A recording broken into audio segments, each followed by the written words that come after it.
Hello and welcome to the Pig and Whistle Tales from Azeroth. As always, here at the Pig and Whistle Inn in Stormwind, I go for a variety of subjects with regards to World of Warcraft. I grab a bottle or a pint, sit back and enjoy. This midweek episode, we'll be going over the pre-patch expansion content, the update to it and stuff, and what to expect, what you can do, as well as something that might be a little bit different in terms of like a general discussion about a very specific topic, whether WoW is pay to win or not. And we'll get onto that one in a bit. But let's start with the pre-expansion content releases. So, what you can do now that the pre-expansion has been released, it is released from the 31st of July, which is the day that this episode goes out, to the 27th of August. Now, these are located in a few different places. Dragonblight, Duskwood Marsh, Searing Gorge, and weirdly enough, Dalaran, which is a main hub where people gather to, like in an expansion, they would have gathered to do their, like, you know, auctions or like just do daily quests or sit around and chill. You know, that's a really weird one for me. But the currency that you get is called residual memories. Half-forgotten memories, it can be glimpsed in the light following across this iridescent powder is the sort of definition or description that it is given. You can do this at any sort of level 10 to 20, or 10 to 20, 10 to 70. You can do it from anywhere in between these levels. And players with and without the War Within will be able to take part for the duration of the event. Now, essentially, what the event is very simple. You are going to these places and killing certain bosses to get this residue, okay? It's nothing that is, like, crazy out there. It's nothing that's, like, Deathwing burning the entire place or anything along them lines. It is very, very simple in terms of the pre-patch expansion content that you get. Now, I don't expect much from pre-patches. I really don't. Not because I don't think that they're useless or have been like shit in the past. I don't expect them because they aren't meant to be a main source of content. They are meant to be a sort of few week-long thing that allows people to catch up in gear or get a few maybe like transmog pieces or cosmetics, you know, something that isn't too crazy, that isn't going to break the game. Some people, on the other hand, really go crazy that, you know, oh my god, this is ridiculous, this is bad content, you need to do better, Blizz, this is going to ruin the expansion, expansion's ruined already. This isn't even part of the War Within expansion, this is just a pre-patch event. This is just so people aren't bored during the sort of downtime period of, you know, Mythic Plus not being available. Well, it is available, but like, the scoring system, there's nothing to really do it for, apart from gear, obviously, and the PvP season being over as well. So this is just a filler, and this filler is for, like I said, about a month's worth of game. And it is there for you to try out new talents, because the talent trees have been reworked quite heavily for the War Within, not like from Shadowlands to Dragonflight talent rework, but, you know, the talent trees have moved about and moved a little bit where the choice nodes are and all of that stuff. So you can play around with that, and you can also get gear to catch up any ults that you may be lacking gear on. Now, as for the War Within Season 1, we're going to be going over the raid schedule of it. So, obviously, the seasons of Season 4 for both Mythic and PvP have ended. This ended just over a week ago now. The pre-expansion has gone live. So the pre-season begins with the weekly reset on the 8th or the 20th of the 8th, okay? So what this means is essentially you can start doing, you know, get some honor gear and stuff like that. But essentially it's revving up for the War Within. The early access begins on the 22nd of the 8th. This is for those that pre-ordered the War Within, like, Legendary Edition. You get an extra few days of testing. If you didn't, this isn't really a big deal. There are going to be a few bugs still in the game, so By the time that you guys get to experience the game, these bugs might have already been fixed. So don't look at it as a bad thing. Look at it as a positive thing that you won't be experiencing any bugs. Although I personally, I don't have the Legendary Edition, so I'm not getting early access. But I love encountering bugs in games. You know that I do, because I find some of them hilarious. And there's always workarounds, aren't there? They're not like game breaking. Some of them can be, but not necessarily in the sense that, oh my god, I literally cannot do anything else. I am stuck in this spot and I have to wait for Blizzard to fix it. Those are usually reserved for mythic raiders, if I do say so myself. But yeah, the 22nd of the 8th is the early access. The 26th of the 8th is when it goes live globally at 3 p.m. PTD. Okay, 3 p.m. PTD. So make sure you all check what time zone that is for you. So just do 3 p.m. PTD to your time zone. For example, me. Oh my god, am I still BST? I think I'm still BST, British Summertime.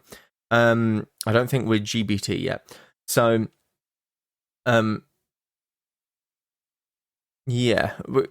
For some reason, I thought I said Great British Pounds instead of Greenwich Mean Time. But yeah, essentially it goes live globally. So this means that there's going to be a lot of layering. It will be laggy. People will be lagging. So please take this into account. Take everything slow. There's no need to rush anything, okay?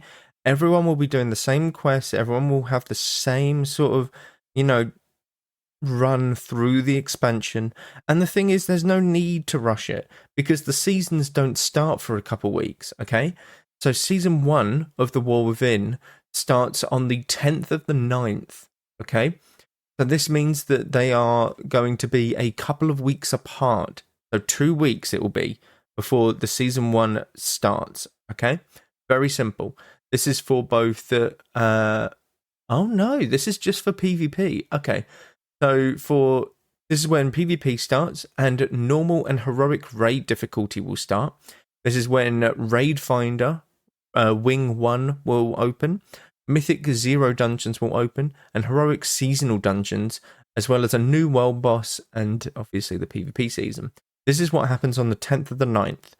A week later, on the 17th of the 9th, so 17th of September, Mythic Raids and Mythic Plus dungeons open. The second wing of the Raid Finder opens, and Raid Story Mode opens. Now, there's been a lot of controversy with the story modes. I think that it's going to be one of the best things that they've ever added into the game, because it allows them... What they want to do is tell a story in the expansion. And a lot of this story ends with the raiding in World of Warcraft. But a lot of people don't enjoy raiding in WoW. So what they do is essentially cut them off from the end of the storyline quest chain. But what Raid Story Mode allows you to do is go into the raid in a smaller size scale and do the raid and interact with the RP and experience the roleplay and the voice lines within the raid without actually having to fully raid the content. Now, you'll get some nowhere near as good raid gear, obviously. You'll get bits and pieces, but it will be heavily scaled down. But you get to experience the end of the story mode, or the story to the zones, which is really, really cool. And I think it will be one of the best things that they've ever added, because I personally understand the story to an extent, but when it says, oh, go into Aberrus or go into Amidrisil, and I'm like, oh, well, this is where it ends for me. I can't do that. But now I actually have the option to, because I just don't enjoy raiding. I really don't. And when people do raid in looking for group or Raid Finder or even normal, they're just trying to speedrun it. They're not watching the roleplay, they're not looking out for the dialogue or anything along them lines. So this is going to be really good, and I think this is going to be very much going under the radar as one of the best features in the game. Then finally, you have on the 29th of September, the Raid Finder Wing 3 opens. Okay, very, very simple. For the dungeons that are open on the basically the very start of the expansion, you have Arakara, City of Echoes. These are the first 4 are leveling dungeons, and then the last 4 are going to be max level dungeons. So just so that you know which is which. Brewery? Brewery of the Sacred Flame, the Rookery, and the Stone Vault. Okay, so you might think, oh, the Stone Vault's like in the last zone. No, this is flipped. The Stone Vault is at the very top, so Kazagao. The Rookery is, oh my god, I've forgotten the second one. The Ringing Deeps, that one. Prairie of the Sacred Flame, that is Hallowfall. And then Arakara, City of Echoes, is the Nerubian sort of zone. I've forgotten the name of it, the Nerubian zone. But yeah, that's how it goes. And then you have, these ones are all over the place. Cinderbrew Meadery, which I'm guessing is Kazagao. City of Threads, which is the Nerubians. Dark Flame Cleft, I'm guessing is the Ringing Deeps. And then the Dawnbreaker is your Hallowfall dungeon. So you get 2 dungeons in each zone, one being heroic, one being normal or leveling dungeon. These are all sort of available on the first day, even early access. And heroic dungeons will be available on the launch of the expansion, the actual launch, so the 26th. So even if you get a few days early access, you can't even do the heroics, okay? So this is why you shouldn't worry about, if you don't have early access, because you're not missing out on masses, okay? It just allows these people to not experience, the lag show that is going to be like the release. Now, it's always going to be lagging.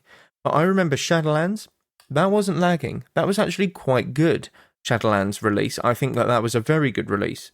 If you're looking at Dragonflight, again, I don't think that was a bad release. I think that they did really well with the release of that.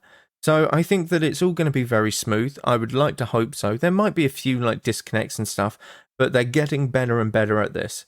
BFA, I remember, or I can't really remember, but I would imagine it was a little bit of a shit show. The past few expansions have been decent in terms of the launch, like a global launch, which is really, really good. The world bosses that you're going to be experiencing, now you're going to be hearing about these for the next sort of year or two, so be prepared. But you will hear Fordak, the Dormant Protector, Aggregation, yeah, Aggregation of Horrors. Oh god, Shurai? Yeah, I'm going to go with Shurai.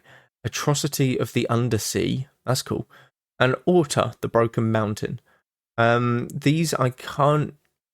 Fordak, I know, is a giant robot sort of protector from Titan-made sort of looks. Orta, the Broken Mountain is one of the giant... it has the same skeleton as a Gronling mount, if I remember correctly. So he's just a giant mountain, essentially. The other two, I wouldn't have any idea. I've seen them, but I haven't been quite ingrained in my brain yet, to say the least. So them two we'll get to know a bit more later on. And then finally, on the 25th of September, you have the Raid Finder Wing 3 will open. Very, very simple. Nothing much more to it. But yeah, that is your schedule for the War Within. Nothing too crazy, and nothing that we don't know, really, or haven't experienced in other expansions, okay? So, hopefully you all enjoy the, pre-patch. The pre-patch is not meant to be a full source of content. It's not meant to be what you're grinding. It's meant to be a catch-up mechanic, or something that you can just get some cosmetics for, something along them lines. It isn't meant to be a big patch or anything like that, because please tell me, what was the Shadowlands pre-patch? What was it? Can you remember? I think it was the Scourge, Scourge invasion again. Can't remember though. Can you? Exactly. What was Dragonflight one?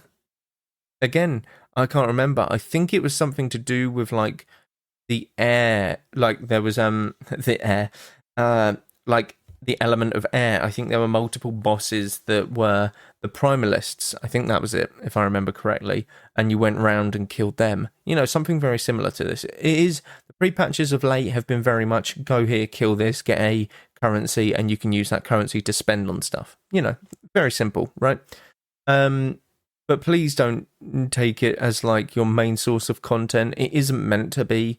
You're meant to be doing other things and be I fancy a Radiant Echo, every now and again, just to sort of keep an eye out for it and stuff like that. But I want to move on to the second part of this segment, which is Do you agree that WoW is pay to win? This is a forum post that I came across, and I stand on one side of this argument. This isn't meant to be like, oh my god, yes, no, or like an argument's sake. This is meant to be a discussion point. So, there is only a binary answer, yes or no. So let's see. 2 days ago, I was involved in a debate with a few people regarding if WoW is or not pay to win. And what I've noticed is that some defenders could not accept the reality that WoW is pay to win, and they started to debate the philosophy of the meaning of pay to win. Firstly, you can't call people out like that because you are wanting to debate people. Like, you're saying that they're wrong. It's a debate. People can have their opinion. I'm not making a cry post here. I bought a lot of tokens and used that gold to boost my account. I am not upset or bothered that WoW is pay to win. The only issue I have here is that some people don't want to admit it. Can we accept the reality? Okay, so firstly, he wants a debate, but he's saying that people just can't admit it. So he doesn't want a debate. He just wants to say that he's right. I just want to know if it's easy for people to accept that WoW is pay to win. My definition of pay to win is the following. A game that sells you real money means to progress your account directly by selling items or stats in cash shop, or indirectly by selling currencies used to boost your account, aka WoW's case where you buy tokens, convert them to gold and buy boosts. Okay, my definition of pay to win is that you buy the best gear off of the auction house or off of the shop, the in-game shop, with real life money to get better gear for your character. Okay? Now in PvP, this is impossible. You have to grind for the best gear that your character can get. You have to grind the conquest to get the best gear. In PvE, this is a bit different. In the past expansions, it was a bit different anyway, but please let me know if I'm wrong with this. But in the past expansions, what Mythic Raiders did was they used gold that they earned through means. It might have been buying WoW tokens, it might have been boosting people in Mythics, whatever it might have been, but they earned gold in a legitimate way to buy gear off of the auction house that was better, okay?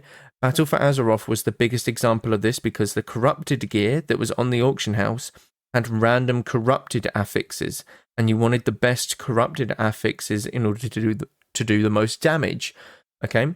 In Shadowlands, I think this was still a thing where there was gear or BOEs that were on the auction house for hundreds of thousands of gold, and Mythic Raiders would buy these like pieces just to get the extra item level upgrade on their competitors.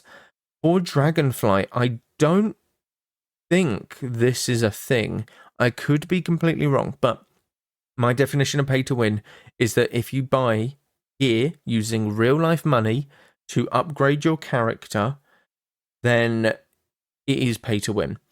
In my experience, WoW is not pay to win. Okay? I think that the best gear that you can get is not pay to win. It's very simple, like that. You can argue that like the gold that they earn has been, like the gold that they earn from a WoW token, let's say for example, is used to buy the best gear. In which case, yes, it is. But I think that WoW or Blizzard have been going away from the bind and equip gear that can be sold on the auction house to be the best gear that there is. So I think that it is not pay to win. These do not come with comparisons between WoW and other Korean MMOs. The topic is not about how much pay to win is WoW compared to others. The topic is WoW pay to win or not. And also don't come with excuses like you get X item in Vol in the next 2 weeks. That's lame. You don't get mythic raiding gear in Vol if you only do normal dungeons. So stop bringing this type of comparison. Also, don't try to minimize the pay to win by saying it's your personal achievement or mount, because we all know what the core of the game is, the feeling of accomplishment, aka achievement. It's not a game like Black Desert where you farm stats for infinite time and who played the most is the strongest. It's a seasonal game based on achievements and collectibles. So obviously, Who has the most collectibles is the winner here. Let the drama begin. Enjoy. Okay. So what he's saying is he uses his gold that he like sells with WoW tokens to buy mythic raiding boosts. That's fine. You can kind of see the pay to win aspect there. You really, really can. But the thing is, you're not guaranteed gear. Okay? If you go into a mythic raid and you do the raid, you buy the raid, you pay for the raid, how much? 300k, 400k, however much it is now. And every single boss doesn't drop an item that you want. Okay? There is a boss, like every single boss doesn't drop an item that you want. Its stats might be bad, its stats might be good, whatever it might be, but you don't have an item that you want. You have not paid to win, you have paid 400k to do nothing. So how is that pay to win? You still have an RNG aspect, even though you are paying for the boost. So it's not pay to win. It's pay to RNG. Like, yes, you can potentially get gear from it, but at the same time, do that. Do PvP. Right? It's not pay to win if you do PvP as well, because you need to do arenas, you need to earn conquest to get the best PvP gear that you can, and this will give you the best chance at getting these achievements, these rivals, these duelists, these elite achievements, these glad achievements, rank 1, etc. So I personally don't think it's pay to win. I see his point where, like, you can say, oh, I'm buying these mythic raids. But honestly, what's the fun in that? Because the whole feeling and purpose of the game is very much, oh my god, I did like my first ever mythic, like mythic +2, and I'm really proud of it. I really did well. I did so much damage. I popped off in healing or tanking, and there's that sense of achievement. But some people just want to pay, and that's not fun. And personally, I don't think it is pay to win. I think pay to win, the definition is you buy stuff with real life money and you get an item. That's it. You get the item immediately and it increases. It's like going into Classic and you pay £20 to get a Thunder Fury. That is pay to win, because it's like, oh, okay, I don't want to wait for the 1% drop chance on 2 bosses to get this item and then do a long quest chain. I just want the item. I'm paying £20 to get this item. That's it. It's that simple. That is pay to win. I don't think WoW is pay to win personally. WoW has cosmetics and stuff in the shop and level boosts for sure. But these level boosts are not pay to win. They are there to give you a catch-up mechanic or a class that you want to try out. They give you very bad gear when you are boosting the character, so you aren't overpowered at all. It's that simple. It's not pay to win. You still have to grind for your gear and get used to the character and stuff. So that's my stance on it. I understand many people will have different stances on it, but you will never get a definite, a defined answer for this. You really, really won't. But that is where we will end it for this episode. Thank you all very much for listening. Do check out all of the socials down below. Constant stuff happening over there. But thank you all very much once again. And go with Valor, friend. Goodbye all.